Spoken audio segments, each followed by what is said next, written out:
Terima kasih Tuhan Yesus, terima kasih atas segala kebaikan-Mu. Sampai pagi ini kami boleh bangun dan terus sehat. Ini semua karena anugerah Tuhan bagi kami. Sebentar kami mendengarkan firman-Mu, urapi kami semua, terlebih hamba-Mu yang menyampaikannya pada saat pagi ini. Di dalam nama Kristus kami berdoa. Amin. Di pagi hari ini saya bertema itu harta yang tak kelihatan. Harta yang tak kelihatan. Jadi ada harta yang kelihatan, dan harta tak kelihatan. Intangible, intangible ya. Jadi bagaimana harta yang tak kelihatan ini? Seawal dengan firman Tuhan dari Matius pasal 13. Matius pasal 13 ayat yang ke-44 sampai 46. Matius 13 ayat 44 sampai 46. Kerajaan surga itu seumpama harta yang terpendam di ladang, yang ditemukan orang lalu dipendamkannya lagi. Oleh sebab sukacitanya, pergilah ia menjual seluruh miliknya, lalu membeli ladang itu. Demikian pula lah harta surga itu seumpama seorang pedagang yang mencari mutiara yang indah. Setelah ditemukannya mutiara yang sangat berharga itu, ia pun pergi menjual seluruh miliknya lalu membeli mutiara. Jadi saudaraku, hari ini yang saya mau sampaikan buat kita yaitu mengutamakan yang paling utama. Jadi manusia umumnya mengutamakan apa yang dilihat, apa yang bisa dipegang. Tapi kita mengutamakan yang tak kelihatan. Ini sangat penting. Karena yang kelihatan adalah sementara. Tapi yang tak kelihatan adalah kekal. Jadi apa maksud di sini tentang seseorang menjual semua hartanya dan membeli ladang itu, menjual seluruh miliknya lalu membeli ladang itu. Saudaraku, di sini hal yang sangat dikatakan tidak masuk akal. Jadi artinya di sini mengutamakan yang paling utama di sini berbicara tentang tadi ketika ladang itu dia ada harta terpendam di situ, tutupnya lagi, yang menjual hartanya dan dia pergi membeli ladang itu. Jadi tadi umpamakan begitulah bentuknya kerajaan surga itu. Jadi kerajaan surga itu sebenarnya bukan berbicara apa yang dilihat mata, tapi apa yang tak terlihat. Itu lebih utama daripada apa yang terlihat. Nah, kalau kita lihat dalam hal yang lain dikatakan kerajaan surga bukanlah soal makan dan minum. Bukanlah soal makan dan minum, tetapi soal kebenaran, damai sejahtera, dan sukacita oleh Roh Kudus. Itu tidak kelihatan. Kebenaran itu tidak kelihatan. Damai sejahtera itu nggak kelihatan. Suka itu nggak kelihatan, tapi bisa terpancar melalui wajah seseorang, karena wajah itu adalah cermin hati. Kebenaran itu terlihat ketika dalam menghadapi masalah. Apakah berpatokan kepada masa hidupnya, apakah berpatokan kepada kebenaran Tuhan. Nah, jadi hari ini kita perlu mengambil sikap bahwa yang paling utama bagi kita bukan yang kelihatan, tapi yang tak kelihatan. Paulus membuat satu kesimpulan dalam dirinya. Apa dikatakan Paulus tentang prinsip-prinsip hidupnya. Jadi di sini katakan kalau kita perhatikan dalam 2 Korintus pasal yang 4:18, sebab kami tidak memperhatikan yang kelihatan, melainkan yang tak kelihatan, karena yang kelihatan adalah sementara, sedangkan yang tak kelihatan adalah kekal. Ini Paulus punya prinsip dalam hidupnya, bahwa pikirannya bukan diisi dengan hal-hal duniawi, tapi dia berpikir tentang hal-hal surgawi, nyata tapi tak kelihatan.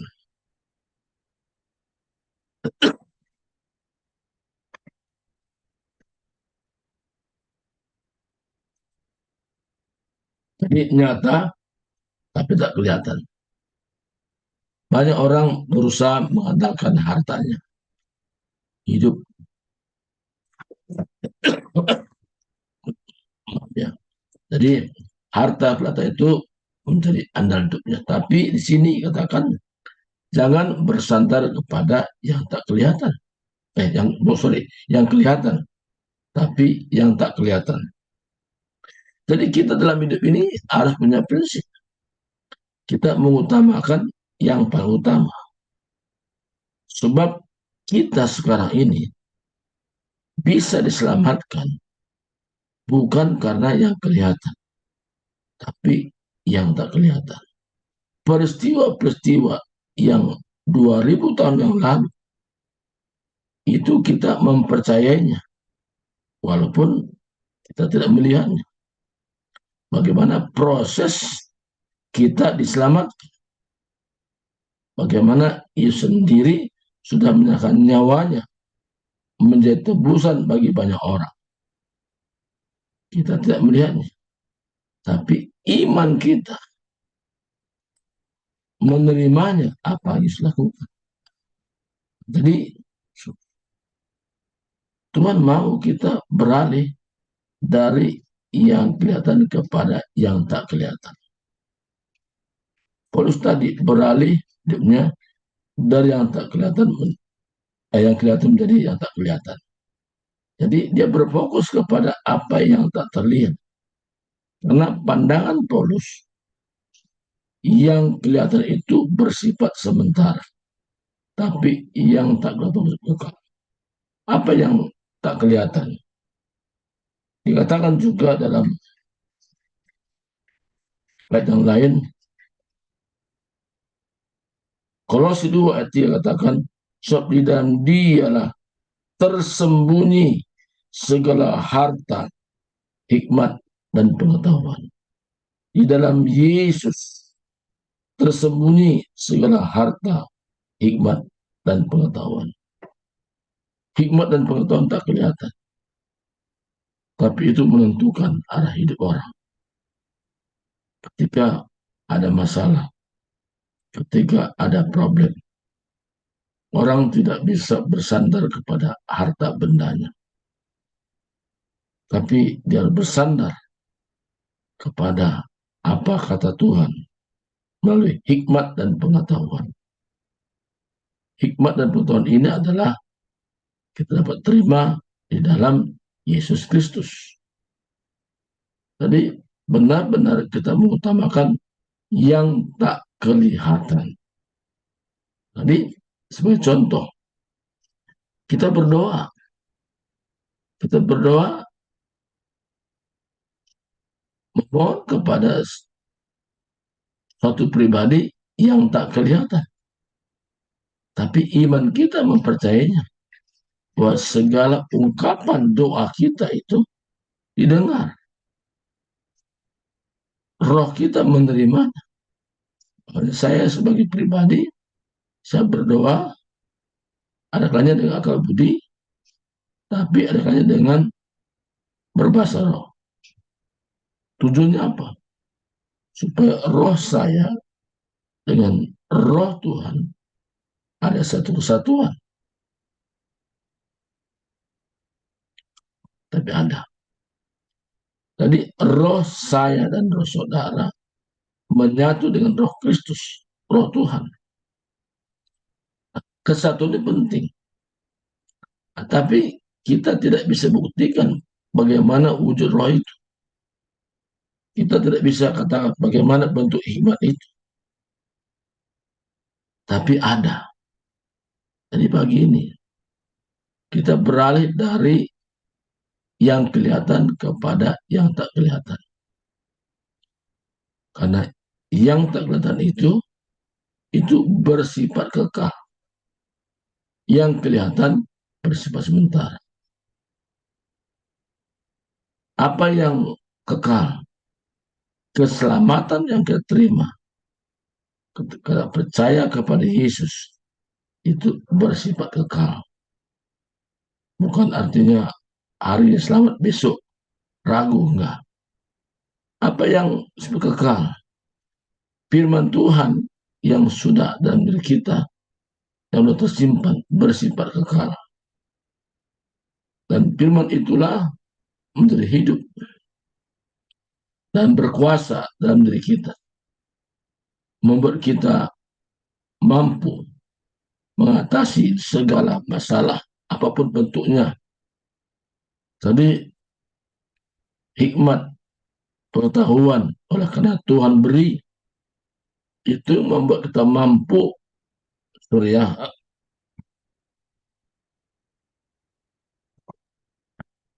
Jadi hikmat dan pengetahuan ini adalah berasal dari Tuhan, diberikan kepada kita. Supaya apa? Supaya kita mampu mengatasi semua masalah. Jadi kita tidak lagi minta Tuhan tolong ini, Tuhan tolong ini, enggak. Hanya kita menggunakan apa yang Tuhan sudah beri, apa yang sudah tahu bagi kita. Dan Tuhan sudah berikan kita satu sarana untuk mengatasi segala problem masalah yang kita hadapi. Nah, Tuhan sudah berikan kita otoritas untuk menggunakannya. I give you authority to trample on serpent and scorpion. Jadi, mengandung kuasa, ya, mengandung kuasa. Jadi, apa yang kita katakan itu bisa terjadi. Karena apa yang kau ikat dunia akan terikat di surga. Artinya, kita diberikan otoritas untuk menyelesaikan sesuatu terlebih kepada kuasa gelap. Kita bisa berkata, hanyalah engkau. Cuman pakai nama Yesus.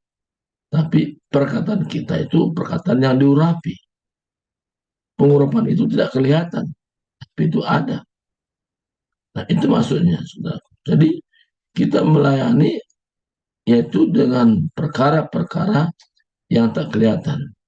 Hikmat, pengetahuan, firman Tuhan yang sudah tersimpan dalam hati kita, itu kita gunakan untuk melayani. Nah, kadang kenapa kita perlu menyembah Tuhan dulu? Supaya apa? Kita merasakan secara pribadi dalam diri kita. Dia berkuasa atas diri kita. Dan kita bisa mampu mengatasinya. Kenapa? Karena Tuhan berikan kemampuan. Tuhan berikan kesanggupan. Kemampuan dan kesanggupan itu tidak kelihatan, tapi itu nyata.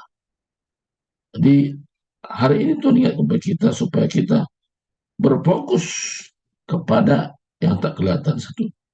Satu ayat lagi, Kolose 2 ayat 3 katakan, so, di dalam Dia, artinya di dalam Yesus,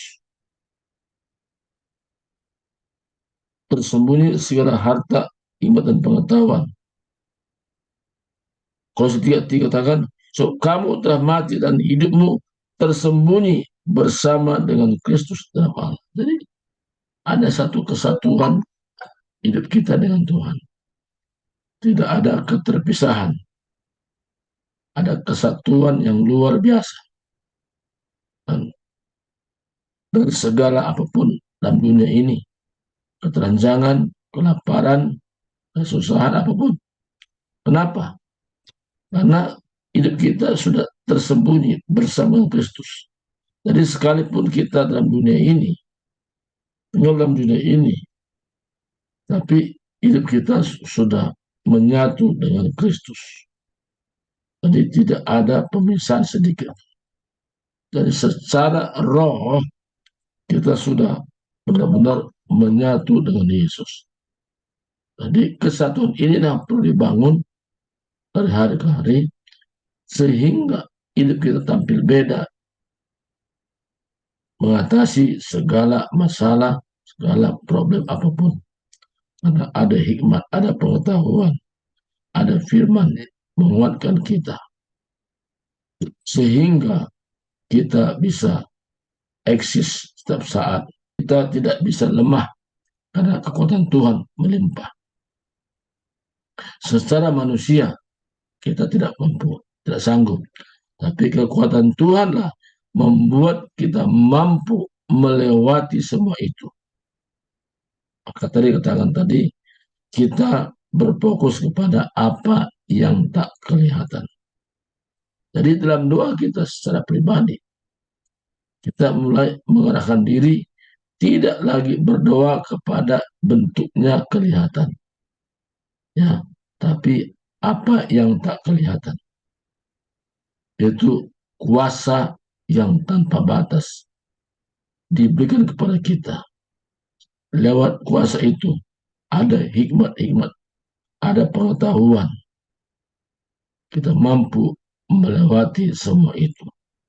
Tapi bukan kita, tapi Tuhan sendiri melalui kasih karunia-Nya dinyatakan kepada kita sehingga kita lebih daripada pemenang. Jadi pagi ini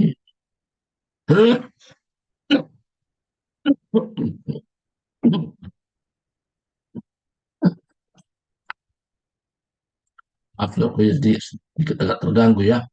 Jadi Tuhan mau kita berbeda betul-betul di tengah-tengah masyarakat di mana kita ada, kita bisa menampilkan sesuatu yang berbeda. Karena bukan karena harta duniawi yang kita tampilkan, tapi benar-benar kita menyatu dengan Kristus tadi. Jadi hidup yang kita hidupi bukan lagi kita yang hidup, tapi Kristus yang hidup dalam diri kita. Jadi kalau kita benar-benar menampilkan tentang Kristus yang hidup itu, luar biasa. Dimanapun kita ada, kita utamakan Tuhan atas segala-galanya. Baik kita secara pribadi, secara kelompok, kita menempatkan Tuhan atas segala-galanya melalui firman-Nya, melalui hikmat-Nya, dan kita mengutamakan itu. Tuhan berkati hari ini, mari kita berdoa. Terima kasih Tuhan atas segala kasih-Mu. Kami percaya Tuhan, mana kami mengutamakan apa yang tak kelihatan. Karena yang kelihatan bersifat sementara, tapi yang tak kelihatan kekal. Dan inilah kami Tuhan, kami melayani berdasarkan firman-Mu. Kami bertindak berdasarkan firman-Mu. Pusat kami adalah Engkau. Walaupun kami secara fisik belum bertemu dengan Tuhan, tapi seroh kami percaya di mana Tuhan sudah menyatu, tersembunyi dalam Tuhan. Sehingga segala pergerakan kami semua berfokus kepada Tuhan, bukan diri kami lagi. Dengan demikian Tuhan kami akan bisa menyatakan tentang pribadi-Mu, karena kami akan surat yang terbuka dan dibaca oleh semua orang. Sehingga kami bisa menyatakan Kristus di tengah-tengah dunia yang sekarang ini. Terima kasih Tuhan, terpuji nama-Mu, dan Yesus Kristus yang berdoa, haleluya, amin. Silakan kembali kepada Ibu Tiar melanjutkannya. Ya, baik, terima kasih hambanya buat firman Tuhan pagi hari ini. Ya, saya percaya kita semua diberkati ya Bapak Ibu ya. Firman pagi hari ini bercerita agar kita mengutamakan yang tak kelihatan ya. Yang tak kelihatan itu apa? Tadi sudah dikatakan, yaitu iman kita kepada Kristus, roh kita minta hikmat, pengetahuan. Nah, itu lebih berharga dari semua yang kelihatan ya. Yang kelihatan apa? Ya ini harta, jabatan dan semua. Tapi kalau kita mempunyai iman, kita mempunyai hikmat dan kita mempunyai pengetahuan di dalam Kristus, maka kita bisa menjalani hari-hari kita. Ya, kita bisa menyelesaikan masalah yang kita hadapi. Ya, persoalan-persoalan yang sepanjang hari silih berganti, kita bisa. Ya, saya terkesan dengan firman Tuhan ini tadi ya, Kolose 2 ayat 3 tadi ya. Sebab di dalam dialah tersembunyi segala harta, hikmat dan pengetahuan. Amin ya. Jadi kalau mau cari harta, cari hikmat dan pengetahuan, gak usah jauh-jauh ya, kepada Tuhan. Dan itu kita lakukan pada hari ini ya, luar biasa. Ya, berarti kita makin semangat nih gitu ya, menyatu dengan Tuhan sehingga Tuhan memberikan hikmat kepada kita ketika kita membutuhkan, ketika kita memerlukan, kita akan diberikan kuasa, diberikan otoritas oleh Roh Kudus, Roh Allah yang sudah ada di dalam diri kita tentunya. Ya, sekali lagi, mari kita fokus kepada yang tidak kelihatan, yaitu kepada Tuhan, kepada roh kita, iman kita. Kita pastikan kita paham, kita sudah menyatu dengan Tuhan. Haleluya. Ya, selamat pagi buat semuanya. Kita mau bersharing. Silakan Bapak Ibu, mungkin ada yang mau menanggapi atau ada mau bersaksi ataupun mau menambahkan. Silakan Bapak Ibu langsung saja dibuka mic-nya.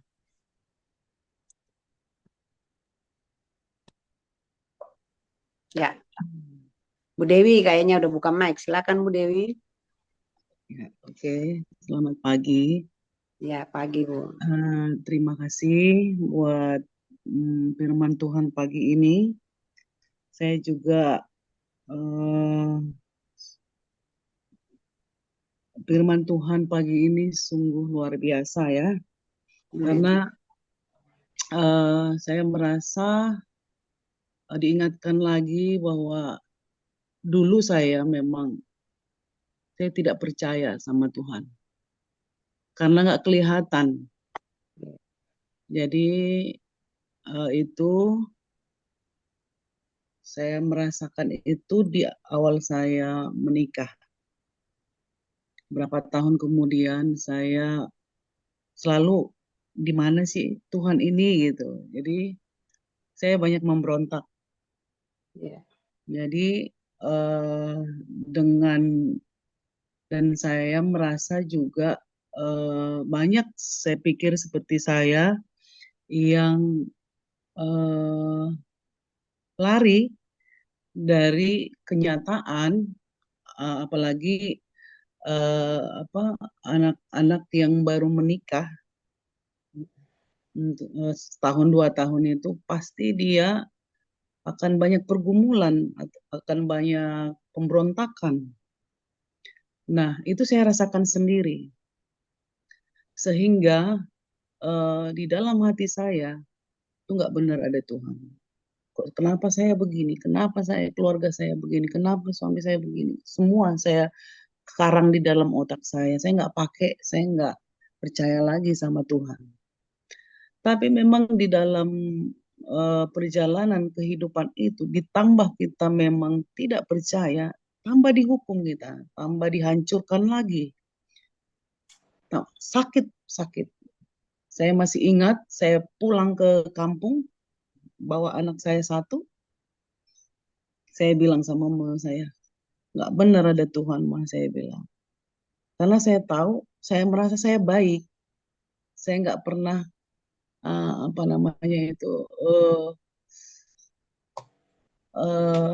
kelakuan saya di dalam kehidupan saya, baik terhadap keluargaku dulu Tampu Bolon.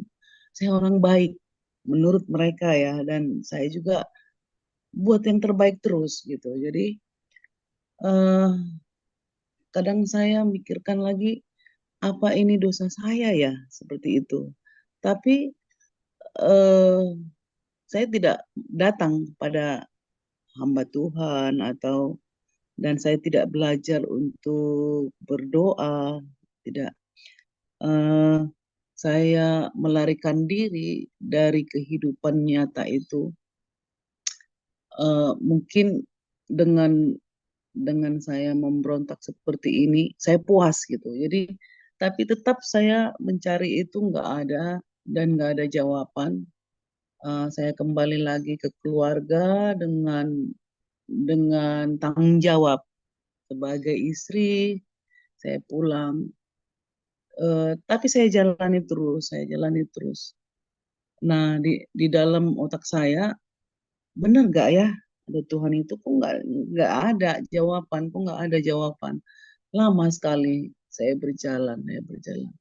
Nah, eh, ketika tadi saya mendengar firman Tuhan itu memang hmm, apa nggak ada hikmat ya saya pakai ya, nggak ada apa namanya itu.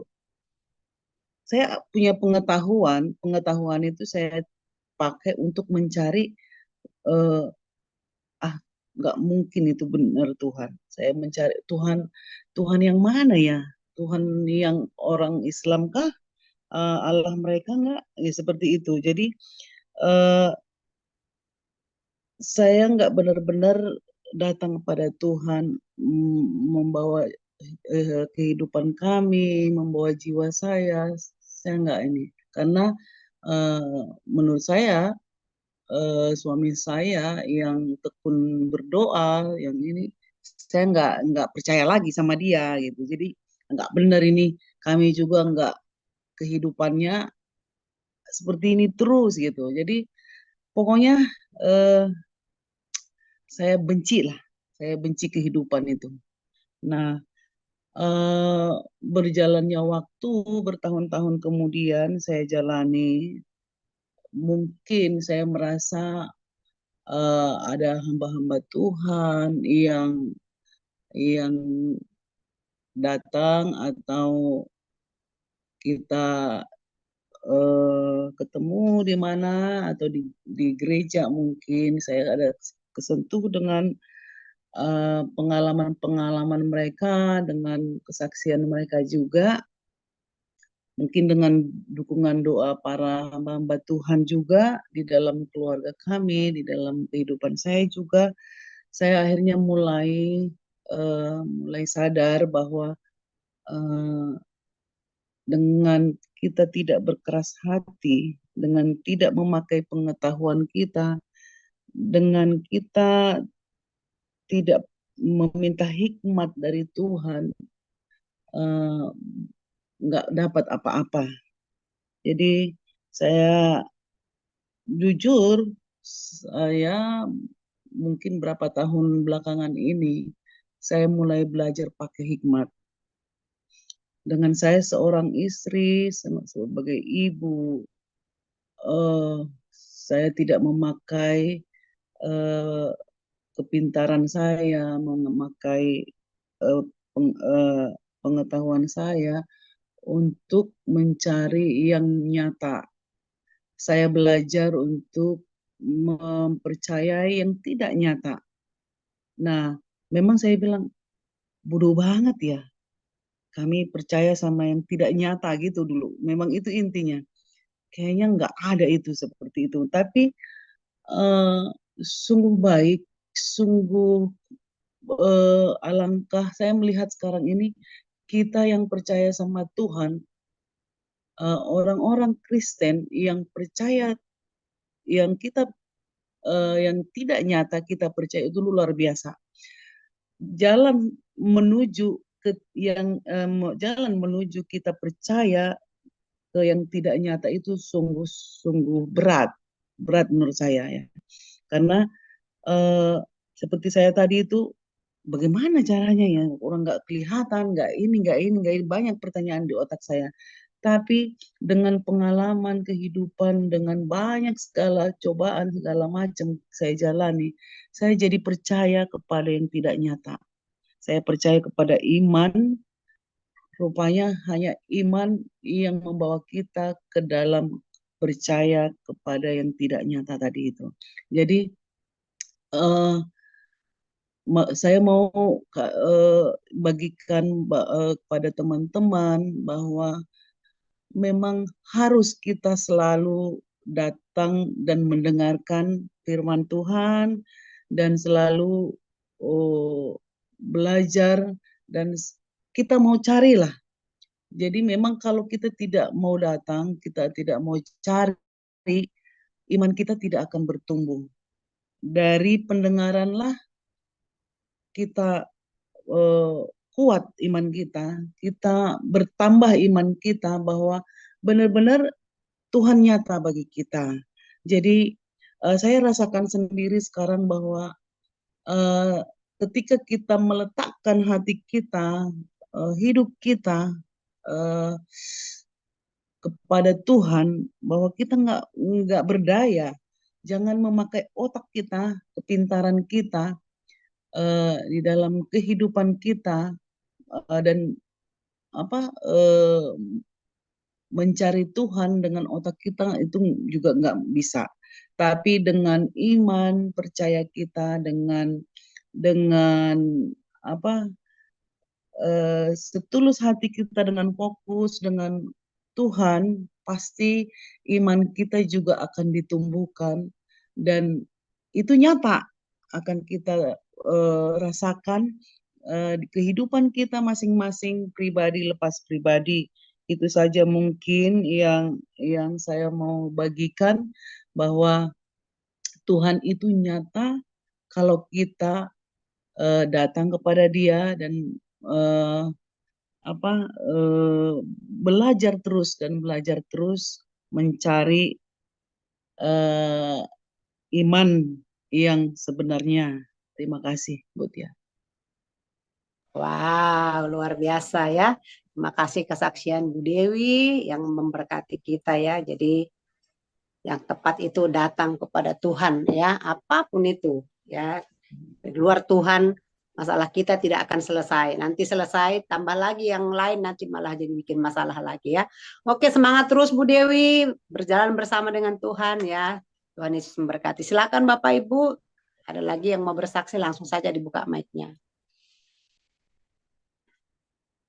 Ya, silakan Bapak Lamsar. Saya lihat udah buka mic, silakan. Luar biasa ya. Selamat pagi buat kita semua, Bapak Ibu yang terkasih.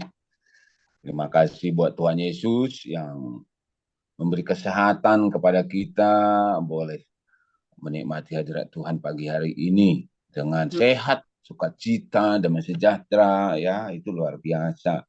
Kita bangun pagi hari-hari dengan menikmati Tuhan, hadirat Tuhan, sungguh luar biasa. Terima kasih buat firman-Nya juga pagi hari ini. Saya bacakan lagi ya, biar berulang-ulang, biar termeterai di otak kita, di pikiran kita. Apanya Tuhan. Hal kerajaan surga itu seumpama harta yang terpendam di ladang, yang ditemukan orang lalu dipendamkannya lagi. Oleh sebab sukacitanya, pergilah ia menjual seluruh miliknya, lalu membeli ladang itu.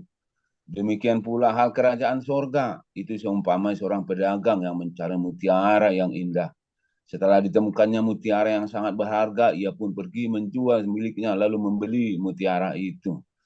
Luar biasa firman Tuhan pagi hari ini. Ada beberapa poin yang saya coba nikmati tadi firman ini. Pertama itu kerajaan surga. Apa itu kerajaan surga? Terus harta terpendam. Apa maksudnya harta terpendam di sini? Ya.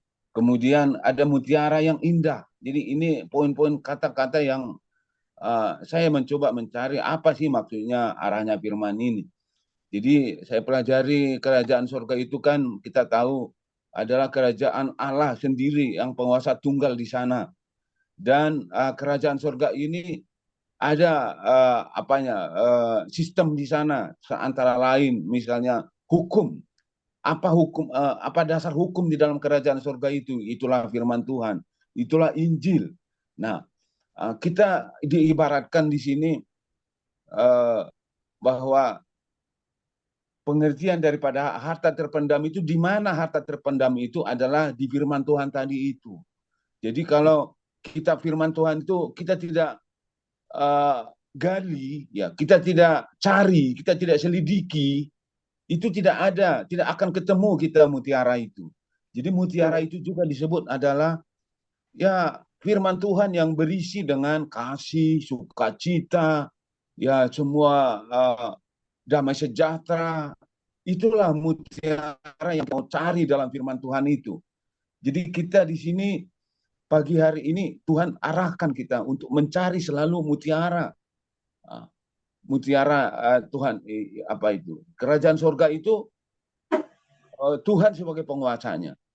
Nah, Amin. mutiara tadi itu adalah wujud daripada yang terkandung di dalam firman Tuhan yang berisikan banyak sekali buah-buah roh, buah-buah kasih.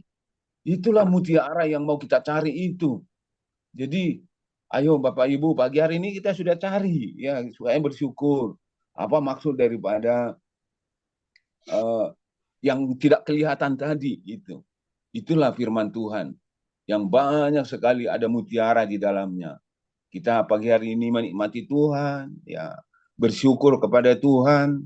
Itu adalah cara kita untuk menggali, menyelidiki, ya, menelusuri di apa itu, di mana itu mutiara yang indah itu, di mana itu kasih sukacita buah bara itu ada di firman Tuhan, ada di dalam Injil Kerajaan Sorga sebagai dasar hukum kerajaan Tuhan. Ya, saya bersyukur dengan kehidupan yang saya alami saat ini, banyak kita boleh terus menikmati Tuhan, ya, menikmati hubungan kita dengan Tuhan. Amin. Ya, karena memang kita tidak terlepas dari pergumulan, ya, tapi bagaimana kita memaknai setiap pergumulan itu menjadi batu loncatan buat kita belajar di hadapan Tuhan untuk lebih baik. Gitu. Jadi harus ada buahnya. Kita harus menjadi berkat. Ya, tentu kita tidak bisa hanya berbicara, tapi kita harus pikirkan, renungkan, dan kita minta Tuhan untuk berkarya terus bagi kita. Ya, kadang kita ini manusia lemah, ya, yang kadang mungkin secara dunia nyata di dalam kehidupan kita itu kita berhadapan dengan banyak hal. Tetapi saya percaya dengan adanya Roh Tuhan yang memimpin kita dari sehari ke sehari, ya, menjalani hidup ini, maka akan ada kekuatan kita untuk melaluinya. Kita cari terus mutiara itu. Kita cari terus harta terpendam tadi di dalam firman Tuhan itu, di dalam Injil kebenaran itu. Kita cari terus, kita baca terus. Ya, kita nikmati, kita gaungkan terus dari banyak daerah, bahkan dari India pun kita dengar firman Tuhan. Dari mana-mana banyak sekali kita dengar firman Tuhan melalui ministry ini. Saya percaya dan kita belajar dan Tuhan pasti tolong kita semua, ya. Di tengah pergumulan kita bangun pagi hari, ya, tetapi itu kita kalahkan karena itu daging. Itu kita tidak mau kalah dengan iblis yang mau menyesatkan kita, ya. Tetaplah kita setia menjalani hidup ini sehingga ketika kita sudah tetap setia di hadapan Tuhan, kita tidak ragu lagi mau apa rencana Tuhan kepada setiap kita. Di dalam masa tua ini, masa-masa kita menikmati Tuhan ini adalah kesempatan buat kita semua. Kita harus kalahkan ego kita. Kadang-kadang kita melihat sesuatu itu, ini kurang, ini kurang, ini kurang, ini lebih, ini apa. Memang itulah kehidupan. Tetapi kalau kita fokus kepada harta terpendam tadi itu, mutiara yang indah itu, maka jadilah kita menjadi anak-anak yang luar biasa di hadapan Tuhan. Saya bersyukur pagi hari ini saya boleh beribadah, kita boleh bersama-sama menikmati Tuhan. Ya, puji Tuhan. Terpujilah Tuhan, Bapak Ibu, terima kasih kita sudah taat dan setia di hadapan Tuhan. Inilah sedikit dari saya, Bapak Ibu, Tuhan berkati kita semua. Ya, Bu Tiar. Amin, amin. Terima kasih Pak Lamsar buat pencerahannya, ya, buat sharingnya pagi hari ini. Baik, kita mau dengarkan, masih ada waktu Bapak Ibu, silakan yang mau sampaikan sesuatu atau kita mau dengar dulu nih dari Ibu Maria Titin Magdalena, lama tidak bergabung. Apa kabar Bu Maria? Silakan sampaikan sesuatu. Bagaimana keadaannya? Udah sehatkah? Shalom, Bu Maria. Ya, salam. Ya, puji Tuhan. Sudah sehat. Emang akhir-akhir ini saya kurang sehat karena apa ya, batuk, terus suaranya juga hilang kan karena itu saluran pernapasan, infeksi saluran pernapasan, terus juga gejala tipes. Jadi kalau bangun tuh nggak bisa, kepala pusing banget gitu. Tapi puji Tuhan berkat doa Bapak Ibu, saya sekarang sudah pulih sih, tinggal pusing dikit-dikit aja. Amin. Terus itu aja, Bu. Cukup.